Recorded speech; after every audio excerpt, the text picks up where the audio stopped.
Hi everyone, welcome to this month's Facts and Fun. If you'll remember, our Facts and Fun program here at the library is our preschool nonfiction program where we read a few of our library's nonfiction books, we do an activity, and then we do a craft for a certain theme. This month's theme is farm animals. I don't know why, but when I think of spring, I think of baby farm animals, and I thought it would be fun to look at farm animals for this month. So let's get started. Our first book today is called Farm Animals, and it is by Tessa Kenan. Many animals, cock-a-doodle-doo, a rooster crows. It is morning on the farm. In the barn, cows moo. It is time to feed them. Kittens are in the barn too. They stay warm. Cute.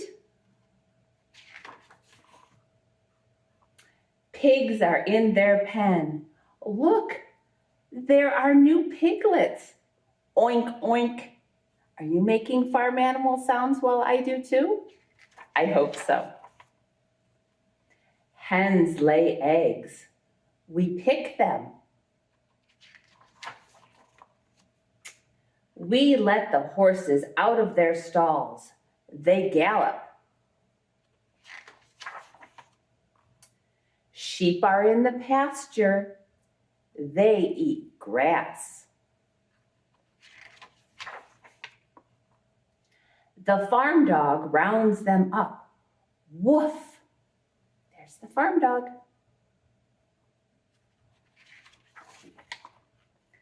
They go to sleep in the barn.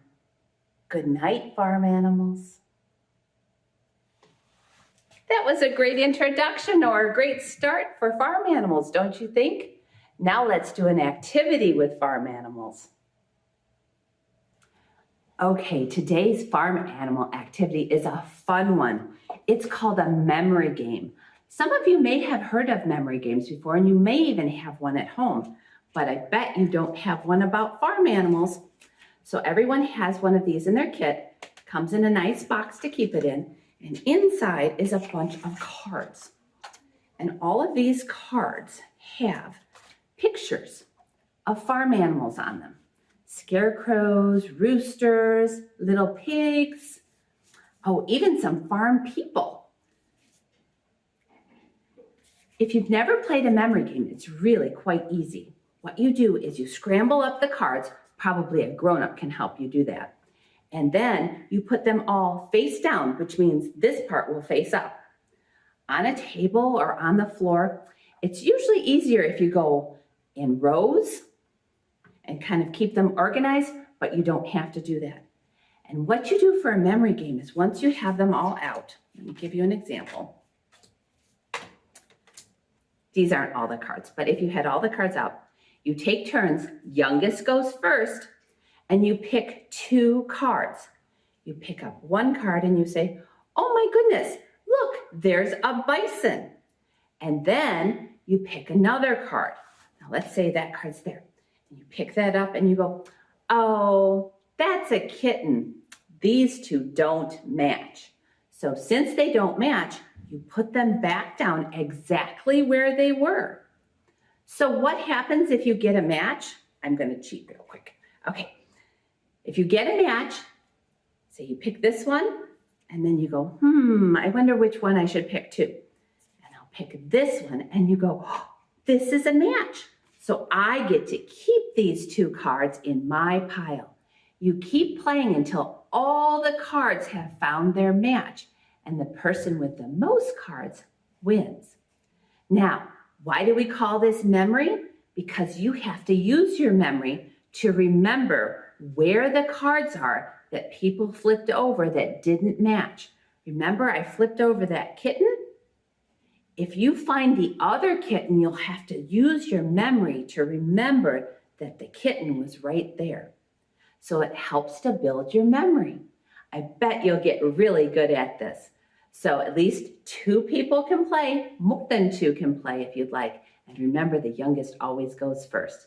Take turns, and remember, if you find a match, you get to keep going. If you don't find a match, you put them down and the next person gets to go. Have fun playing. Isn't the memory game fun? I hope you have a lot of fun playing it with your friends and family. Let's read another book. This one is called See How They Grow, Farm.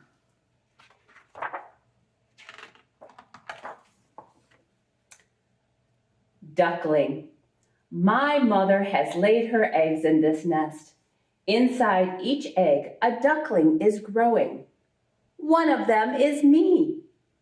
When I'm ready to hatch, I slowly peck my way out of the shell. It's tiring work for a little duckling like me. So let's see, starting to hatch, halfway out, almost there. When my downy feathers are dry, I stand up and look for food. I'm only 2 days old, but I can walk, and cheep too. Soon my soft yellow down is replaced by white feathers. At 6 weeks old, I'm all grown up. 1 hour, 2 days, 7 days, 3 weeks, 6 weeks. Chick. This is my mother. She is sitting on her eggs to keep them warm and safe. I am one of the chicks growing inside an egg. I start to chip around the inside of my eggshell. I push the shell apart. Phew, at last I am free. Hatching, pushing through, newly hatched chick. My feathers have dried and now they are soft and fluffy. I am hungry, so I find some seeds to peck. It's not long before my new feathers grow on my wings. I have a bright red comb on my head and a wattle under my beak. I am big and strong. A few days, 8 days, 2 weeks, 4 weeks, 8 weeks. Oh my goodness, they grow so fast, don't they? Piglet. I am a piglet. I have just been born. So have my brothers and sisters. My mom lies down and snorts when it's time for us to drink her milk. I can soon stand up and trot around. I like to squeal. It's my way of saying, hello, I want to be fed. Newborn, 2 days, 1 week. My ears get bigger every day. I sniff around with my squishy snout, searching for things to eat. I've grown up to be as big as my mom. Now I'm ready to have my own babies. 6 weeks, 6 months, 1 year. Lamb. I am a newborn lamb. I stay close to my mother. I feel very sleepy. My woolly coat keeps me warm while I rest. I bleat loudly when my mom goes away. I can see and hear, but my legs are very weak. Sometimes I fall, but I get right back up. 4 hours, 1 day. I am 4 weeks old now. I'm growing up fast. My fleecy coat is getting thicker. I like to run and jump around the field. What fun! I spend most of the day nibbling on fresh green grass. Soon I will be fully grown. 4 weeks, 8 weeks, 10 weeks, 12 weeks.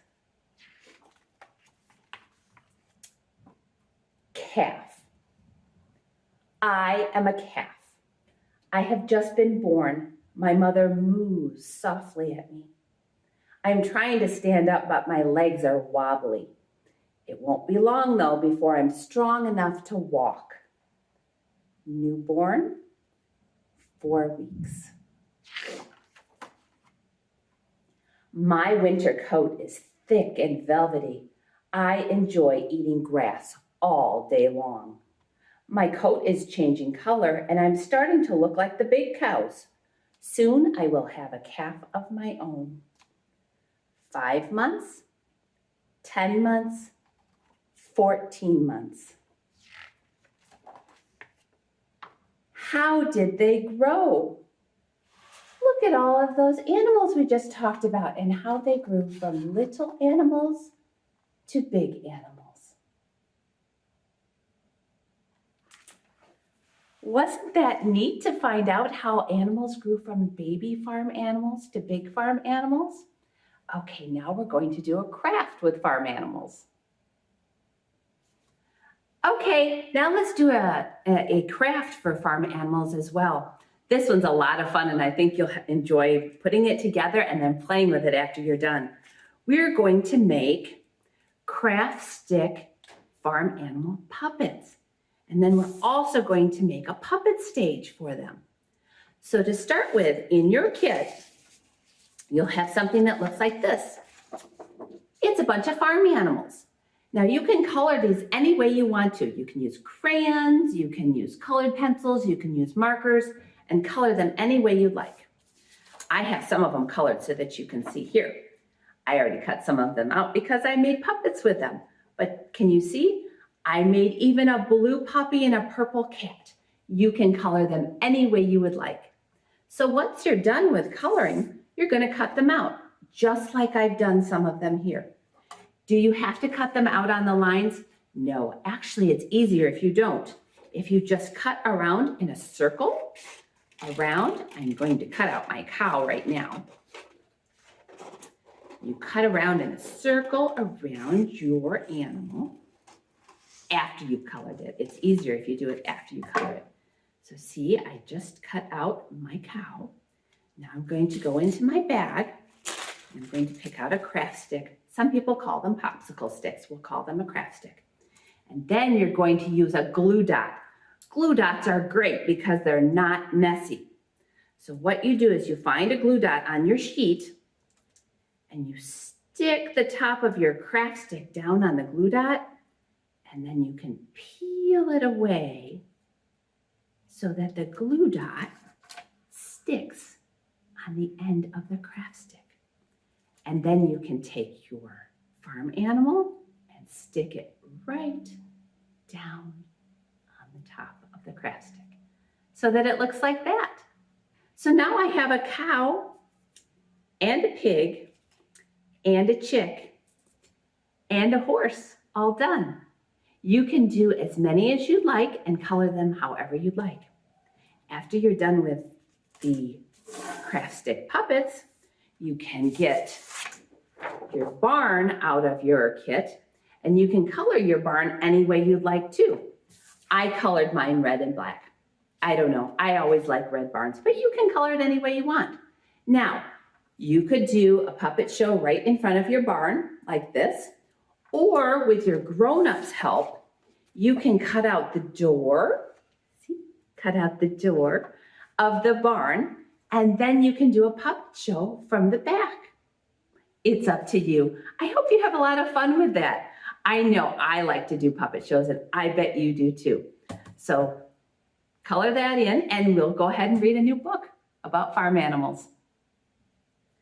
I hope you'll have a lot of fun with those craft stick puppets. We're going to read one more book, and if you're done with your craft, you might find a way to use those puppets while we're reading this book. This last book is called A Crowded Farmhouse Folktale, and it is by Karen Rostoker-Gruber and illustrated by Kristina Swarner. Now, this is a folktale, so it is in our nonfiction section. We have lots of folktales and fairy tales that you can check out here. All right, let's get started. Farmer Earl, his wife Marge, and too many children to mention, lived in an itty-bitty house with an itty-bitty door, an itty-bitty roof, and an itty-bitty floor. Their hugely huge family could hardly move.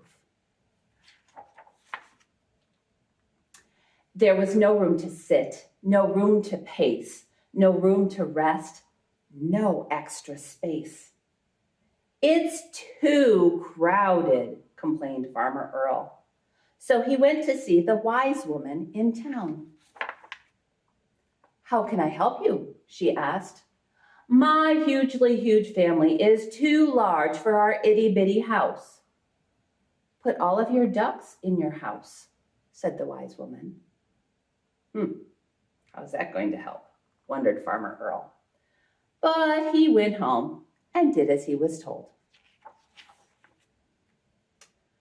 Putting all the ducks in the house proved to be a bad idea.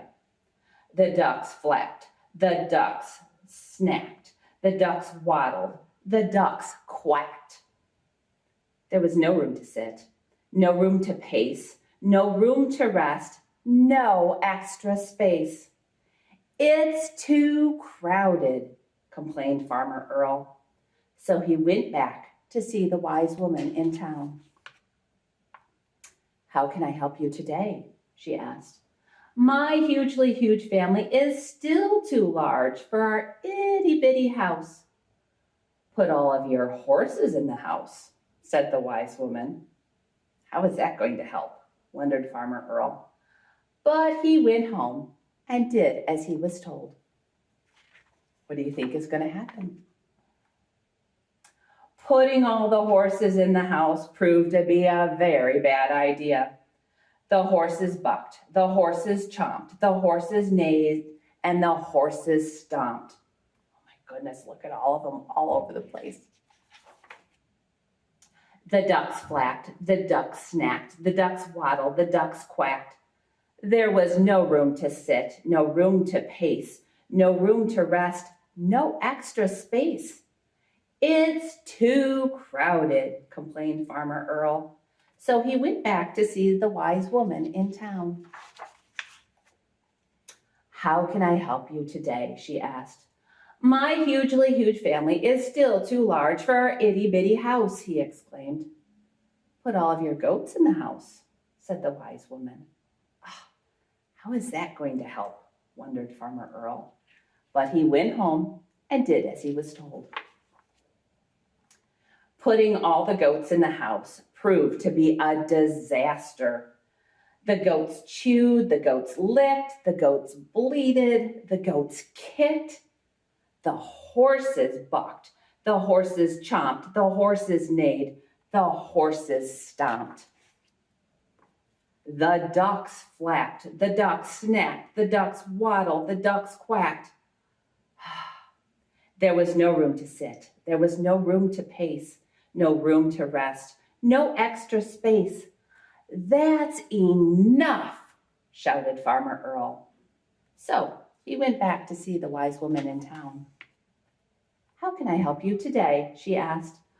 I've had enough, shouted Farmer Earl. I did what you said. I put all the ducks, horses, and goats in my itty-bitty house, and it's still too crowded. There's no room to sit, no room to pace, no room to rest, no extra space. Put your ducks back in the pond, your horses back in the pasture, and your goats back in the barn, said the wise woman. How is that going to help? Wondered Farmer Earl. But he went home and did as he was told. Then Farmer Earl walked into his house. There were no ducks flapping, no ducks snacking, no ducks waddling, no ducks quacking. There were no horses bucking, no horses chomping, no horses neighing, no horses stomping. There were no goats chewing, no goats licking, no goats bleating, no goats kicking. Farmer Earl, his wife Marge, and too many children to mention, smiled. Now, there was room to sit, room to pace, room to rest, and extra space. I think Farmer Earl and his family figured out that They had plenty of room for their family as long as their animals were not in the house. Don't you think? I hope you enjoyed this book and the other two that we read about farm animals today. I hope you're having lots of fun playing your memory game for a long time to come. And I hope you're having fun putting on a puppet show for your friends and family with your craft stick farm animal puppets. Thanks for listening today. I'll see you next month. Bye.